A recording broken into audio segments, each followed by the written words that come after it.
할렐루야. 네, 반갑습니다. 우리 이렇게 옆 사람과 뒷 사람과 이렇게 인사 나눴으면 좋겠습니다. 졸지 맙시다. 네, 졸지 맙시다. 네. 오늘 어쨌든 은혜 받으려고 이 자리에 오신 것 아니겠습니까? 졸면 안 되죠. 그런데 내심 인간적으로 걱정되는 부분이 있습니다.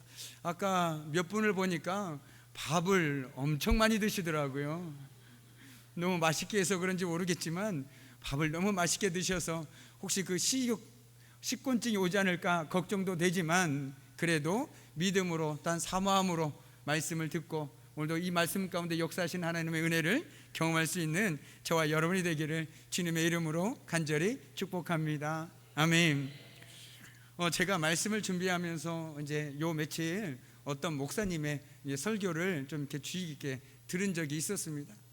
그런데 그 목사님이 참 말씀을 어떻게 했냐면 맛깔나게 한다고 해야 될까요? 웃게도 했다가 참 우스갯소리도 잘하시고 농담도 잘하시고 어찌 저렇게 말씀을 잘 전하실까 이런 생각을 하고 있었는데, 아니나 다를까 저기서 아들이 그걸 듣더니 저에게 이런 얘기를 하는 겁니다. 아빠도 저 목사님처럼 한번 웃기게 설교를 해보라고. 그러면 성도님들이 안 좋을 거 아니냐고. 그래서 야, 안 좋으셔 그랬더니 웃기게 하면 아마 더 안 좋을 거라고 얘기를 하더라고요. 근데 그건 하나님께서 주시는 달란트고 은사이지 제가 웃기게 하고 싶다고 웃기게 할 수 있는 부분도 아니고, 그래서 어쨌든 잠깐 웃었던 기억이 있습니다. 제가 이 말씀을 왜 드리냐면, 물론 웃기고 참 좋죠. 웃기면서 들으면 얼마나 좋겠습니까? 그런데 제 마음 한켠에는 이런 마음이 들었습니다. 웃을 땐 좋았는데 말씀을 못 들었는지를 저는 기억이 잘 안 나더라고요. 그런데 오늘 이 시간에는 우리가 말씀을 들으러 왔으니까 오늘 하나님께서 나에게 어떤 말씀을 주실까 그 기대하는 마음으로 나간다라면 정말 이 시간이 그 어떤 시간보다도 우리에게 복된 시간이 되지 않을까라는 생각을 해보게 됩니다.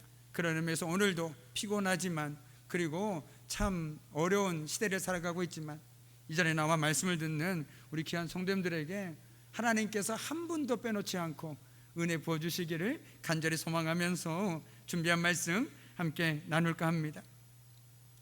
오늘 말씀에 전면적으로 드러나는 사람이 있습니다. 바로 베드로이죠. 베드로 하면 어떤 모습들이 연상되어집니까?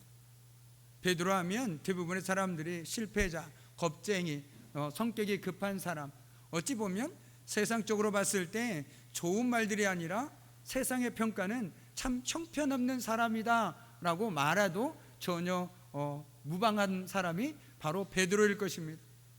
그런데 오늘 그 베드로가 자신의 목숨을 부지하기 위해서 예수님을 3번까지 부인했던 사람이 아닙니까? 그랬던 그가 담대하게 많은 사람들 앞에서 자신을 드러내고 있습니다. 한번 생각해 보십시오. 지금 제 모든 치부를 알고 있는 사람 앞에서 서서 하나님의 말씀을 전한다는 것은 결코 쉬운 일이 아닐 것입니다. 그렇지 않겠습니까? 야, 너 도망갔던 사람 아니야? 너나 똑바로 살아. 이렇게 이런저런 얘기가 들려도 전혀 상관없는 상황 속에서 그래도 베드로는 이제 거듭난 사람이기에 담대히 많은 사람들 앞에서 하나님의 말씀을 증거합니다. 그런데 그 말씀의 요가 무엇이냐면 바로 너희들이 십자가 못 박혀 죽이신 분이 우리의 주요 예수 그리스도시다 라는 거였습니다. 베드로의 확신에 찬 설교에 사람의 마음들이 흔들리기 시작했습니다. 게다가 이들은 자신의 행동에 대한 지적에 대해서 아주 민감하게 반응하기 시작했습니다. 하나님의 말씀을 들었을 때 그 말씀이 왜 짜증나는 것이 아니라, 왜 나를 찝어서 얘기하는 것이 아니라 오히려 내 마음에 찔림이 일어나기 시작했다는 겁니다.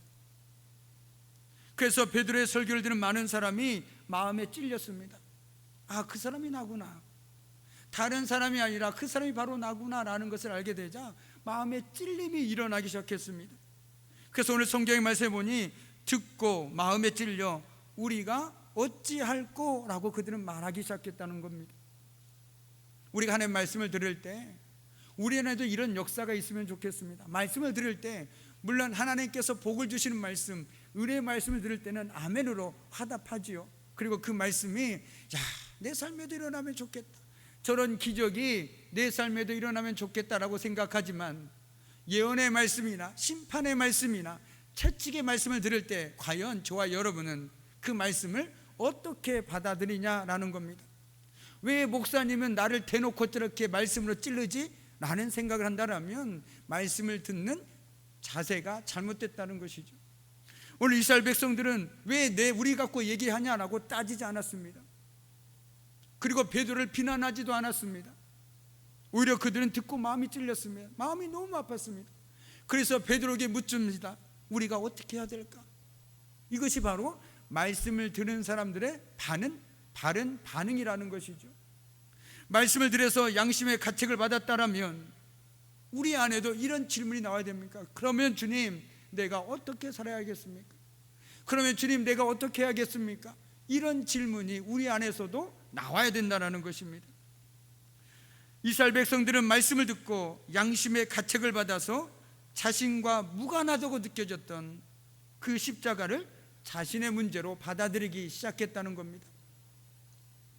이처럼 우리가 스스로 거룩한 척, 경건한 척 위장을 하고 가면을 쓰고 다닐지라도 하나님의 말씀 앞에 비춰보면 다 드러나게 된다라는 사실입니다. 이때 우리의 마음이 찔리게 되는 것이죠. 아, 그 사람이 바로 나였구나. 예수님을 3번이나 부인한 베드로의 모습이 바로 내 모습이었구나. 그러면 베드로를 비난하던 모습이 나를 향하게 된다는 것이죠. 나도 겁쟁이 아닌가? 나도 실패자 인생을 살지 않았나? 그런데 이런 나를 하나님께서 구원하여 주셨으니 주님, 이렇다면 내가 이제 앞으로 어떻게 살아야 하겠습니까? 라고 묻게 된다는 사실입니다. 그러나 베드로는 베드로고 나는 그러지 않아. 이런 마음으로 말씀 앞에 선다라면 결코 이런 질문이, 이런 고백이 우리 안에서 나올 수가 없는 것이죠. 오히려 이 말씀은 우리가 흔히 말하는 것처럼 누가 들어야 되는데, 내 남편이 들어야 되는데, 모 집사가 들어야 되는데, 오늘따라 또 안 나왔네, 이런 생각을 하고 있다라면 말씀을 잘못 듣고 있는 것입니다. 말씀을 들을 때 1차적인 그 말씀을 듣는 사람은 바로 우리라는 것이죠. 오늘 찔렸다라는 것은 몸의 통증을 느끼는 것과 같습니다. 하지만 중풍을 앓고 있으면서도 고통을 느끼지 못하는 병이 있다고 하지요. 그 병이 간경화라고 합니다. 그런데 간경화보다 더 무서운 것이 심경화랍니다. 하나님 앞에 죄를 짓고도 심경화로 양심의 가책을 느끼지 못한다라는 것이, 한마디로 양심이 딱딱하게 굳어져서 어떻게 사람이 저럴 수 있을까, 그 정도까지 이르게 된다라는 것입니다. 오늘 말씀을 들은 이스라엘 백성들은 형제들아 우리가 어찌할꼬라고 서로 얼굴을 보면서 물었습니다. 어느 한 사람만을 가리킨 것이 아니라 각자 스스로가 그 말씀을 듣다 보니 찔리는 은혜가 임했다는 것입니다. 그래서 저는 말씀을 들을 때 내 안에 찔림이 있다라면 정말로 그 사람에게는 하나님의 은혜를 받을 희망이 있다라고 생각합니다. 말씀을 들을 때 하나님께서 나에게 주신 말씀이구나, 오늘도 말씀 통해서 나를 찔르시는구나, 그래서 나를 변화시키고 계시는구나, 이런 은혜를 누릴 수 있는 그런 삶을 살아갈 수 있다라면 참으로 얼마나 복된 삶이겠습니까? 그런데요, 안타깝게도 오늘날 교회의 비극이 무엇인지 아십니까? 물론 많고 많은 것이 있겠지만 오늘 말씀에 비춰본다라면 우리 안에 어찌할꼬의 자세가 없다는 것입니다. 말씀은 그 어느 때보다도 많이 듣고 많이 알고 있는데 그 말씀을 들은 말씀 앞에서, 또는 내가 읽은 말씀 앞에서 주님, 내가 어떻게 해야겠습니까? 라는 이 물음이 사라져버렸다는 것입니다. 듣기 좋은 말씀이면 아멘이고, 그리고 내가 듣기 싫은 말씀이면 패스하고, 그러다 보니까 말씀이 내 삶에서 아무런 힘을, 능력을 발휘하지 못한다는 사실입니다. 그렇기 때문에 교회 안에서 말씀을 많이 듣지만 교회의 구성원인 한 사람 한 사람이 변화되는 역사가 줄어들 수밖에 없었다는 것이죠. 제가 1절에 말씀드렸습니다. 우리나라는 처음에 다른 나라와 다르게 교회가 이 땅 가운데 들어올 때 독특한 방식으로 들어왔습니다. 물론 선교사를 통해서도 들어왔죠. 그러나 1차적으로 말씀을 통해서 먼저 복음이 이 땅 가운데 증거되었다는 것입니다. 무엇입니까? 말씀을 통해서 신앙이 우리 안에 들어오고, 말씀을 통해서 내가 죄인임을 깨닫고, 말씀을 통해서 내 삶이 변하게 되더라는 것입니다. 초창기 많은 믿음의 우리 선진들이 왜 주변에 선한 영향력을 미쳤습니까? 말씀을 통해서 본인을 보았기 때문에 그렇습니다. 그리고 그 말씀을 통해서 본인이 변화되니까 사람들이 그 사람을 바라보는 눈이 달라지기 시작했다는 것이죠. 그런데 오늘날은 어떻습니까? 교인이 몇 명이냐가 중요한 것이 아니라 정말 그 가운데서 과연 말씀 앞에서 주님, 내가 어떻게 해야 되겠습니까?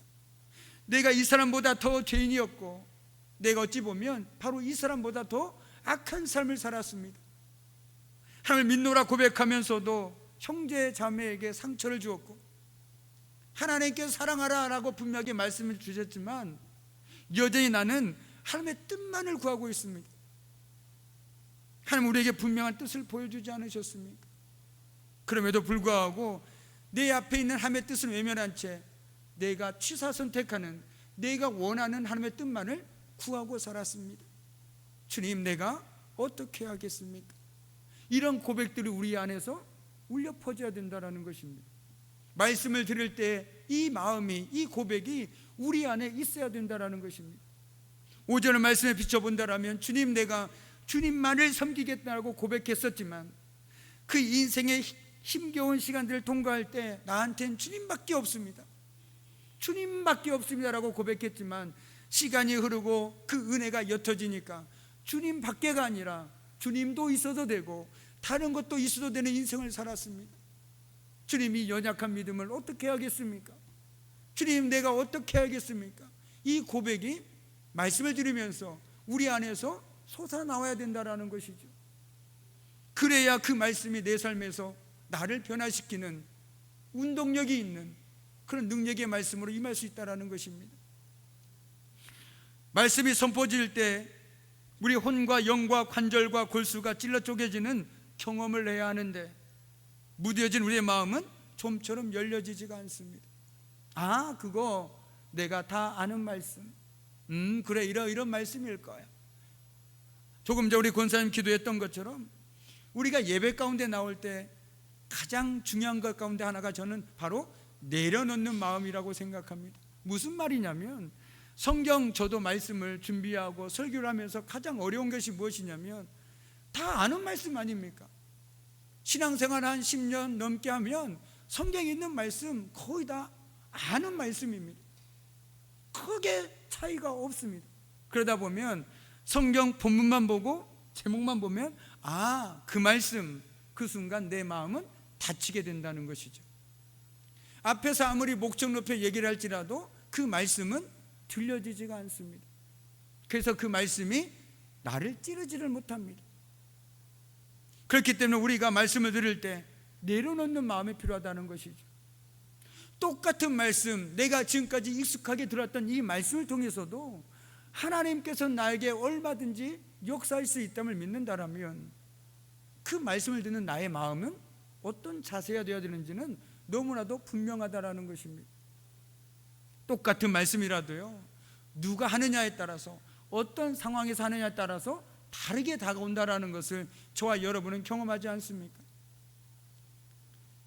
비단 이런 예도 있습니다. 많은 분들이 창세기 12장 갖고 설교를 하면 많은 분들이 아, 드디어 하나님이 나보고 떠나라고 하시는구나 이렇게 생각해 버립니다. 아닙니다. 그건 지극히 일부일 뿐이지 그 본문을 보고 아, 하나님께서 드디어 나를 이적을 떠나라고 응답해 주시는구나 이렇게 생각한다면 성경을 내 마음대로 해석하는 것입니다. 우리가 말씀을 들을 때 골라서 들으면 안 되죠. 우리 성도님들에게 한번 물어보고 싶습니다. 지금 성경 열심히 읽고 계실 텐데 신약을 많이 읽으십니까? 구약을 많이 읽으십니까? 아마 대부분 신약을 많이 읽으실 것입니다. 그런데 저는 저에게 누군가가 목사님 성경을 어디부터 읽을까요? 라고 말씀하신다면 주저하지 않고 예언서부터 읽으라고 말씀드리고 싶습니다. 대예언서, 소예언서, 이사야, 예레미야부터 예언서를부터 한번 보라 말씀드리고 싶습니다. 그런데 우리는 예언서는 되게 싫어합니다. 어렵기도 하고 매일 반복되는 심판 얘기가 반복되어져 나옵니다. 그런데 그 상황 속에서 말씀을 보다 보면 그 심판 뒤에 있는 하나님의 마음을 보게 된다는 것이죠. 우리 부모님들 자녀들에게 잔소리 많이 하시죠. 그런데 그 잔소리 뒤에는 사랑의 마음이 있지 않습니까? 그 마음을 발견할 줄 알면 그 잔소리가 더 이상 잔소리가 아니겠죠.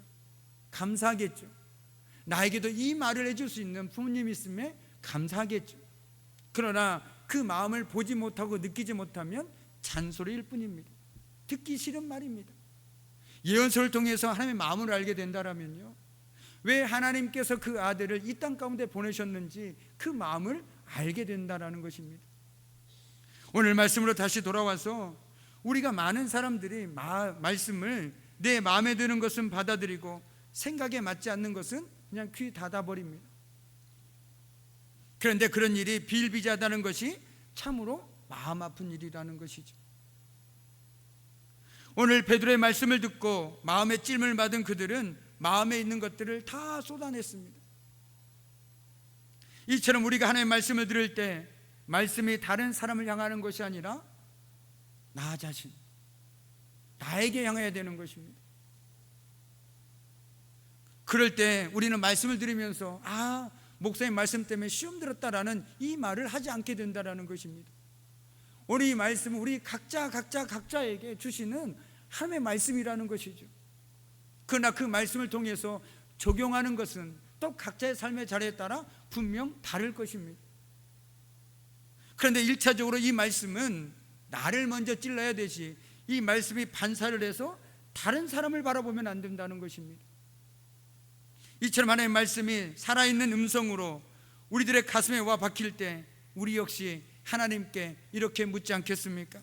주님, 어찌하면 좋습니까? 내가 무엇 하시기를 원하시나이까? 라고 말이죠. 하나님의 말씀으로 자신의 속을 들여다본 이후에 이들의 반응은 바로 이것이었습니다. 주님, 내가 앞으로 어떻게 살아야겠습니까?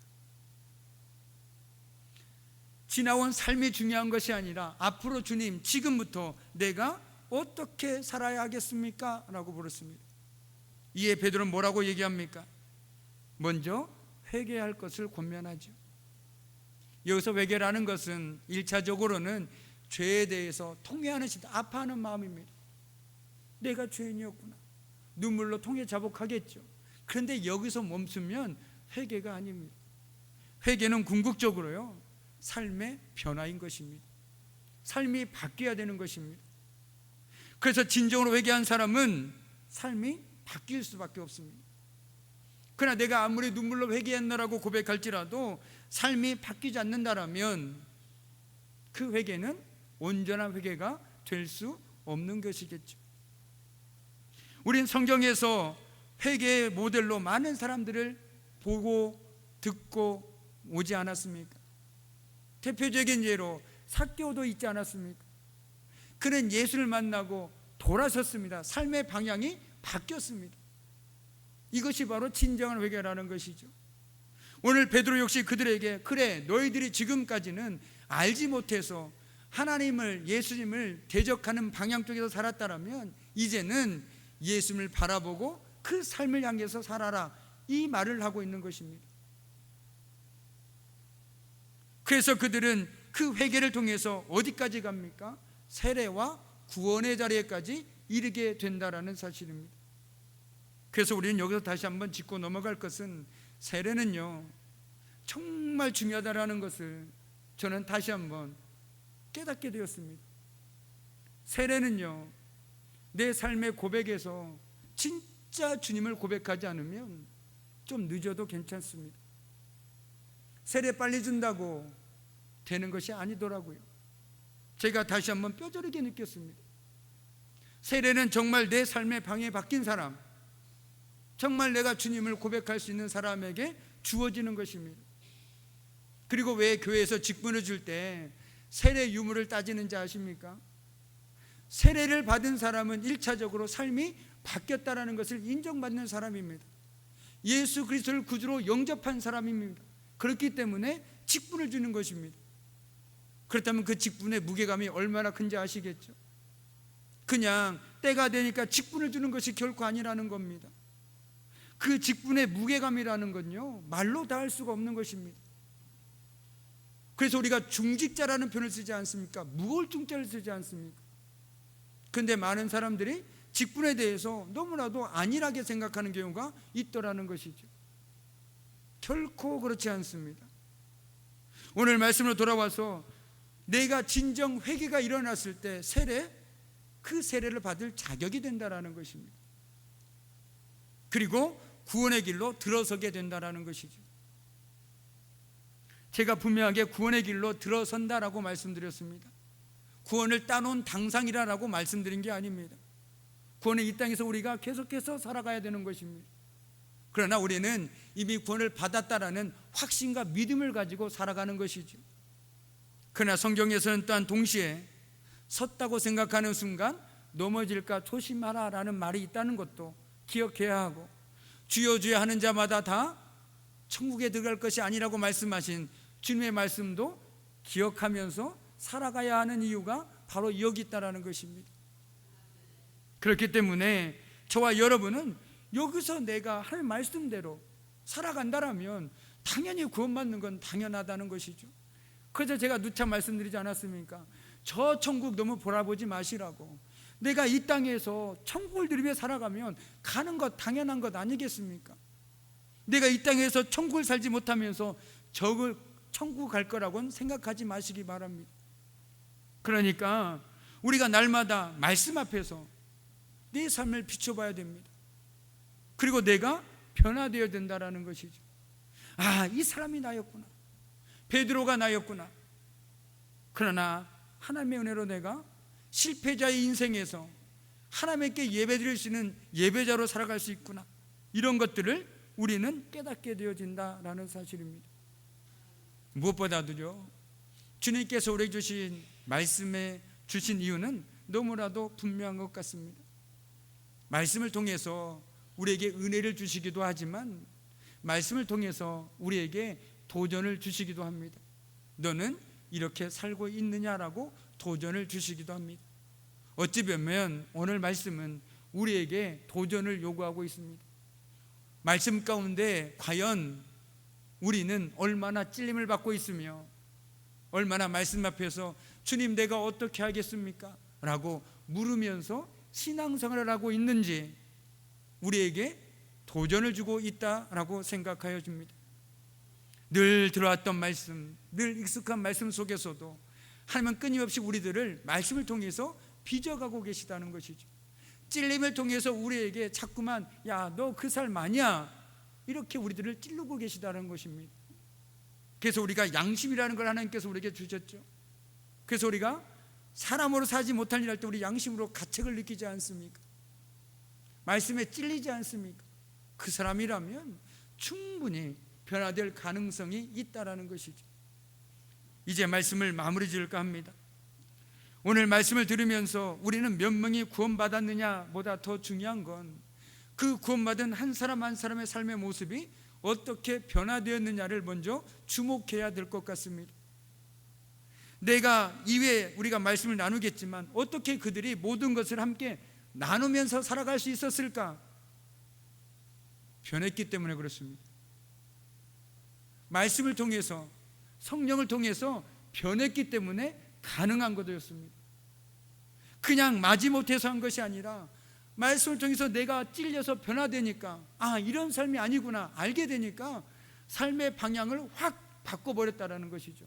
그래서 우리가 잘 알고 있는 것처럼 그들은 서로 나누고 함께 더불어 사는 삶을 살아갈 수 있었다는 것입니다. 1차적인 목적은 그들이 말씀을 통해서 찔림을 받고 변했기 때문에 그렇다는 것입니다. 말씀을 들을 때 하나님 오늘 이 말씀을 통해서 나에게 어떤 은혜를 주시렵니까? 하나님 오늘 말씀을 통해서 나에게 어떤 뜻을 깨닫게 해주시겠습니까? 깨닫는 은혜를 주시고 깨닫게 해주실 때 내가 믿음으로 반응할 수 있도록 나를 깨워주십시오. 이것이 바로 말씀을 듣는 우리들의 바른 자세요, 바른 삶의 모습이라고 생각되어집니다. 오늘도 하나님께서는 사람을 통해서도 하나님 말씀을 들려주시죠. 하나님의 귀한 말씀을 통해서도 하나님 말씀을 들려주십니다. 그럴 때마다 정말 민감하게, 혹 하나님께서 저 사람을 통해서 나에게 말씀을 들려주신 건 아닐까, 민감하게 반응하며 살아간다라면 우리가 누군가에게 말할 때도 조심스러울 것이고, 누군가의 말을 들을 때도 조금 더 경청하며 듣지 않겠습니까?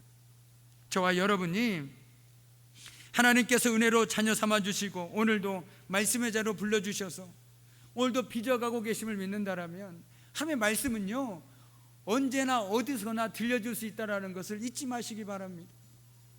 그리고 그 사람이 어떤 사람인지도 우리는 알지 못합니다. 그러나 그 반응은 우리가 선택할 수 있는 것 아니겠습니까? 누군가가 정말 내가 싫어하는 사람을 통해서도 하나님께서는 하나님의 뜻을 나에게 비춰줄 수 있다는 것입니다. 그럴 때 우리는 그 사람을 통해서도 하나님께서 말씀을 들려주심을 기억하시고, 그 말씀에 주님 내가 어떻게 해야 되겠습니까?